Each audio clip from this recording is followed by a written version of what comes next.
US president Trump సర్కార్ మరో కీలక నిర్ణయం తీసుకుంది. ట్రంప్ సెకండ్ టైం బాధ్యతలు చేపట్టిన తర్వాత దేశంలోని వృధా ఖర్చులను తగ్గించడం, ప్రభుత్వ వ్యవస్థలో సమూల మార్పులే లక్ష్యంగా ఏర్పాటు చేసిన డిపార్ట్మెంట్ ఆఫ్ గవర్నమెంట్ ఎఫిషియన్సీస్ శాఖను మూసివేస్తున్నట్లు ప్రకటించారు.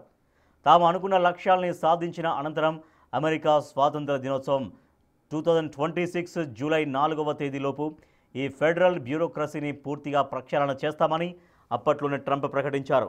అయితే 8 నెలల ముందే డోజ్ను మూసివేస్తున్నట్లు అమెరికా ప్రభుత్వం వెల్లడించింది.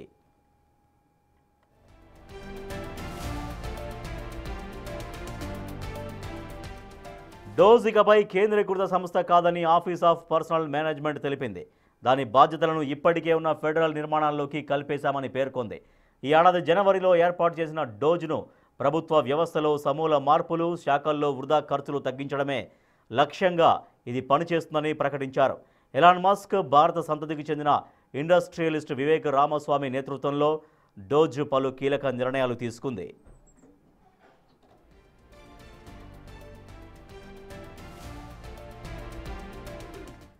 దానిలో భాగంగానే పలు శాఖల్లో వేలాది మంది ఉద్యోగుల్ని తొలగించారు. అనంతరం రామస్వామి డోజ్ నుంచి తప్పుకున్నారు. ఈ క్రమంలో మస్క్ తీరుపై తీవ్ర విమర్శలు వచ్చాయి. ట్రంప్ ప్రభుత్వాన్ని మస్క్ వెనక ఉండి నడిపిస్తున్నారనే ఆరోపణలు వచ్చాయి. దీంతో డోజ్లో ఎలాన్ మస్క్ ఉద్యోగి కాదని, ట్రంప్ సలహాదారుడిగా మాత్రమే మస్క్ ఆ బాధ్యతలు చూస్తున్నారని వైట్ హౌస్ వెల్లడించింది.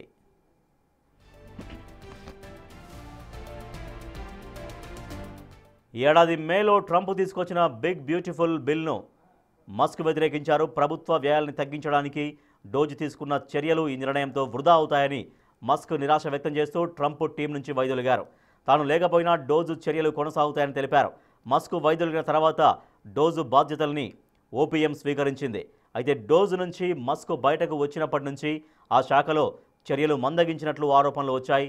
ఈ నేపథ్యంలోనే డోజ్ను మూసివేస్తున్నట్లు ప్రకటించారు.